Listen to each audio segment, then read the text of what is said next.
Hi, my name's Candace, Hi, I'm Leah. Hi, I'm Mariah.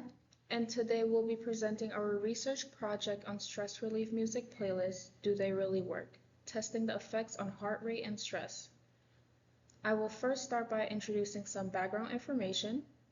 Stress is a natural response that keeps individuals alert in challenging situations and can cause significant physiological changes such as altered heart rates. College students often experience stress from adjusting to independence, academic concerns, and financial instability. Music works as a common and effective tool for managing stress, regulating emotions, and supporting overall well-being.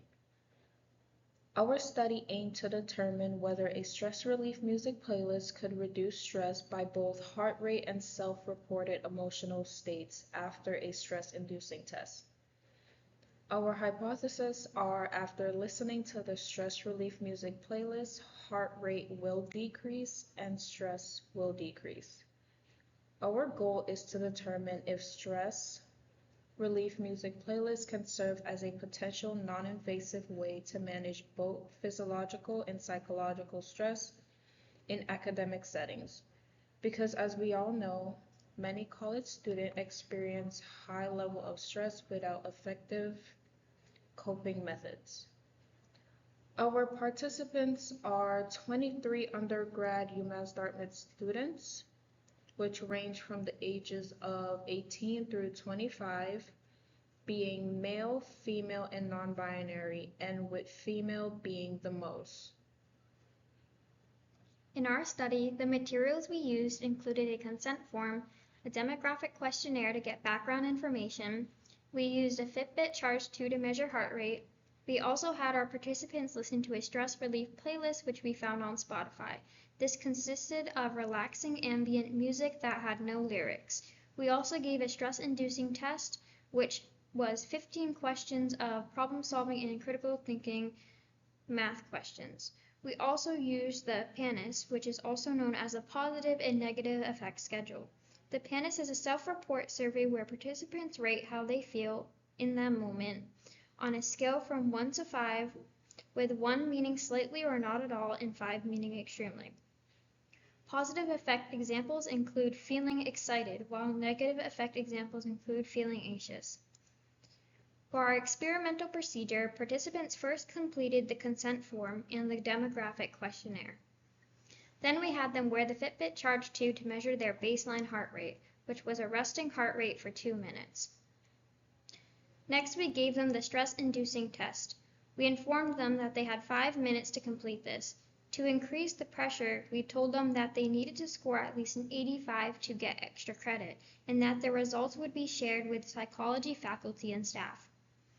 This was not actually true. It was just part of the stress manipulation, and we fully debriefed participants afterwards. As the stress-inducing test was being finished, we measured their heart rates, as known as HR mid, to see if there was a change in heart rate during the stress-inducing test. Then we told participants to sit back and relax while we played our stress relief playlist for 5 minutes. After the 5 minutes were up, we measured the heart rate again and had them complete the PANIS again to see if there were any change in the results from listening to the stress relief playlist. As for our results, we ran a paired samples t-test. Figure 1 shows the heart rate significantly decreased after the music intervention, compared to during the stress test.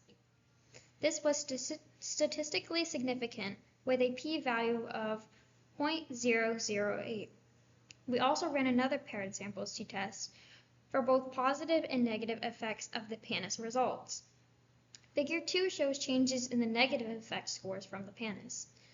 For both negative and positive scores, we compared the mean differences between the pre-task and post-task, which was the before the stress-inducing test and after listening to the music playlist. For both positive and negative results, the difference between the 2 time points was not statistically significant. For our discussion portion of our study, listening to the stress relief playlist after the test led to a significant decrease in heart rate, indicating a decrease in physiological stress. Self-reported PANIS remained stable. indicating no significant change in psychological stress.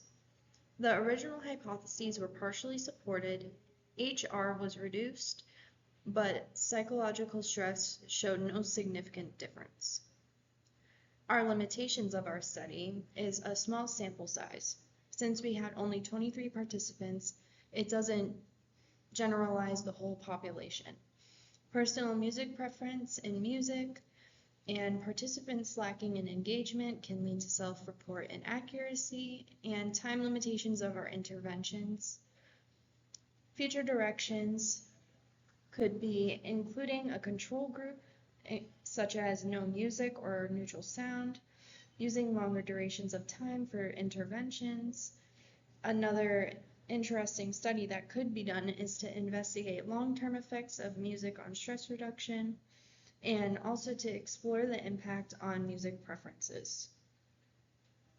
Our study showed that stress relief playlists can effectively help college students manage their physiological stressors in academic situations. We would like to thank you for your time for listening to our research study. I hope you enjoyed it and learned a lot from it. We want to give appreciation to Dr. Heloisa Alves and Grace Fenner for their guidance and support during the process of making this presentation successful.